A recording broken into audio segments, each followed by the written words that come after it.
समास। आइए बच्चों, आज हम समास को दोहराते हैं। नीचे दिए गए चित्रों को देखिए एवं लिखे शब्दों को पढ़िए। कठपुतली, लंबोदर। काठ की पुतली शब्द समूह को संक्षिप्त करके कठपुतली नया शब्द बना है। इसी प्रकार लंबा है उदर जिसका, इस शब्द समूह को संक्षिप्त करके लंबोदर नया शब्द बना है। बच्चों, इस प्रकार अनेक शब्दों को आपस में मिलाकर संक्षिप्त करने की प्रक्रिया को समास कहते हैं। समास में समस्त पद तथा समास विग्रह का उल्लेख होता है। समस्त पद क्या होता है, पहले हम उसे समझते हैं। समस्त पद समास करने के बाद बने एक शब्द को समस्त पद कहते हैं। जैसे नील गगन, ये समस्त पद है। समास विग्रह, समस्त पद को अलग करके लिखना समास विग्रह कहलाता है। जैसे नील गगन समस्त पद का विग्रह करें तो उसका विग्रह होगा नीला गगन। समझ गए बच्चों? समास के 6 भेद होते हैं।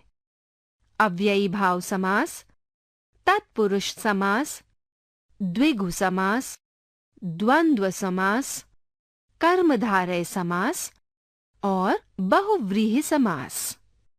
तो आइए बच्चों, अब मैं एक एक समास के बारे में विस्तार से समझाती हूं।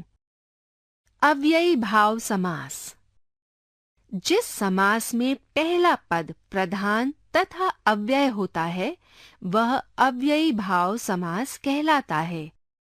जैसे यथाक्रम, ये समस्त पद है। यथा इसका पहला पद प्रधान तथा अव्यय है। इसका समास विग्रह होगा क्रम के अनुसार। इसके अन्य उदाहरण भी देखिए। समस्त पद, पहला पद, समास विग्रह। यथा सामर्थ्य, यथा सामर्थ्य के अनुसार। प्रतिपल, प्रति हर एक पल। अब तत्पुरुष समास को समझते हैं। तत्पुरुष समास, जिस समास का दूसरा पद प्रधान होता है उसे तत्पुरुष समास कहते हैं। जैसे देशभक्ति, देश के लिए भक्ति।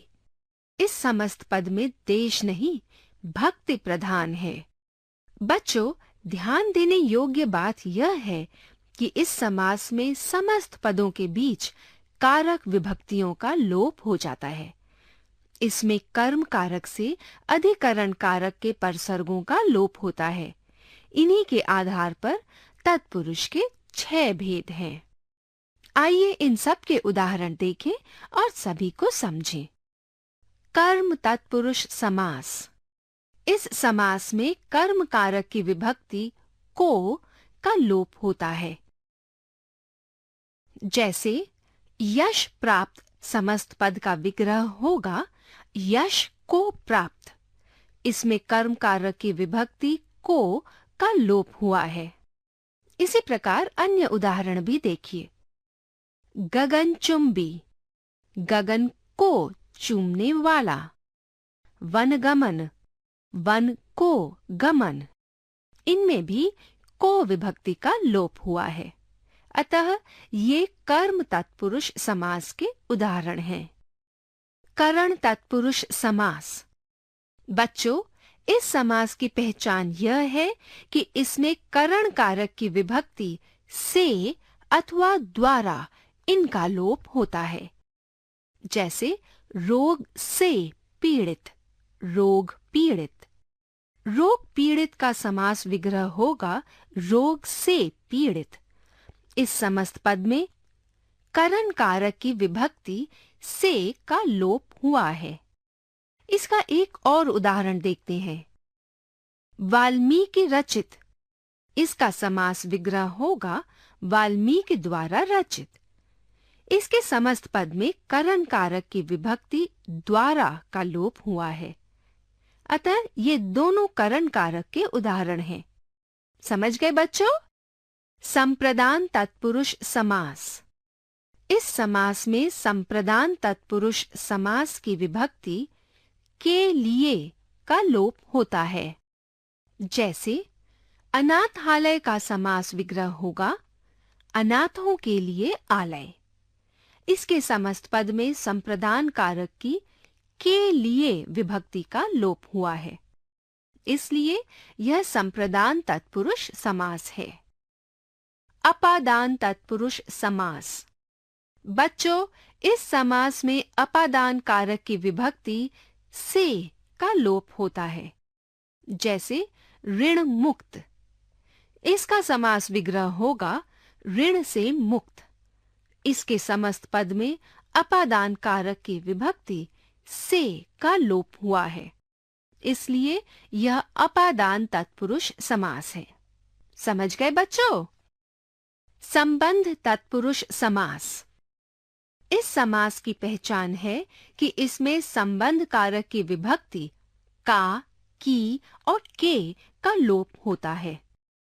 जैसे यमुना तट, इस समस्त पद का विग्रह करने पर बनेगा यमुना का तट। इसमें का विभक्ति का लोप हुआ है। दीनानाथ, इसका समास विग्रह होगा दीनों के नाथ। इसमें के विभक्ति का लोप है। राजसभा, इसका समास विग्रह होगा राजा की सभा। इसमें की विभक्ति का लोप हुआ है। अतः ये सभी उदाहरण संबंध तत्पुरुष समास के हैं। अधिकरण तत्पुरुष समास। बच्चों, इसका अंतिम भेद है अधिकरण तत्पुरुष समास। इस समास में अधिकरण कारक की विभक्ति में और पर का लोप होता है। जैसे आप बीती, इस समस्त पद का समास विग्रह होगा आप पर बीती। इसमें अधिकरण कारक की विभक्ति पर का लोप हुआ है। देशवासी, समस्त पद का समास विग्रह होगा देश में वासी। इसमें अधिकरण कारक की विभक्ति में का लोप हुआ है, इसलिए ये अधिकरण तत्पुरुष समास है। तो बच्चों, आप समझ गए ना? आइए अब समास के अन्य भेदों को भी जानते हैं। द्विगु समास। जिस समस्त पद में पहला पद संख्यावाचक हो उसे द्विगु समास कहते हैं। जैसे त्रिभुज, इस समस्त पद का समास विग्रह होगा तीन भुजाओं का समूह। बच्चों, अब आता है द्वंद्व समास। जिस समस्त पद के दोनों पद प्रधान हो उसे द्वंद्व समास कहते हैं।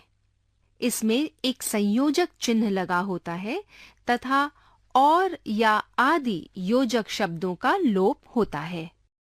जैसे जीवन मरण, जीवन और मरण। इसमें जीवन मरण का विग्रह करने पर पता चलता है कि इसमें और योजक शब्द का लोप है, अतः यह द्वंद्व समास है। इसके अन्य उदाहरण भी देखिए।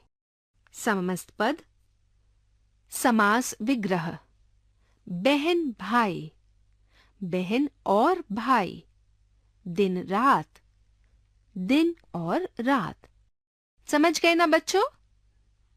तो आइए अब कर्मधारय समास को समझते हैं। कर्मधारय समास।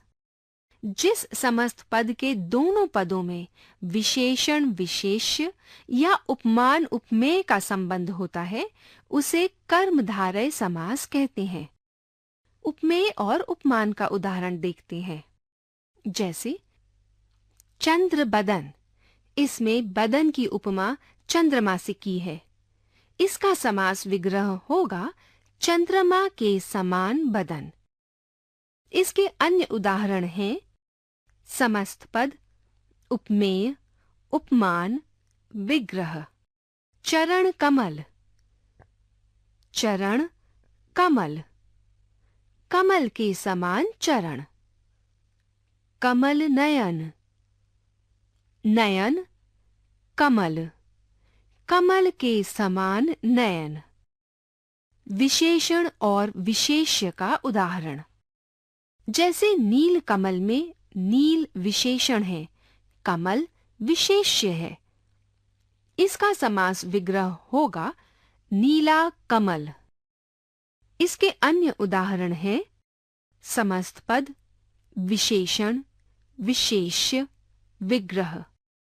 श्वेत पत्र, श्वेत पत्र, श्वेत है जो पत्र। पीतांबर, पीत अंबर, पीला है जो अंबर। प्यारे बच्चों, समझ गए ना अब कर्मधारय समास? अब बहुव्रीहि समास को समझते हैं। बहुव्रीहि समास। बच्चों, जिस समस्त पद में कोई पद प्रधान न होकर किसी तीसरे पद की ओर संकेत करते हैं, उसे बहुव्रीहि समास कहते हैं।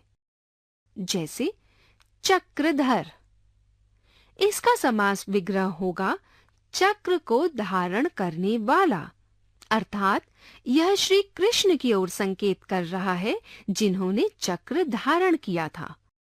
चक्रधर, चक्र को धारण करने वाला, श्री कृष्ण। इसी प्रकार नीलकंठ, इसका समास विग्रह होगा नीला है कंठ जिसका, अर्थात शिव। यहाँ शिव की ओर संकेत किया गया है।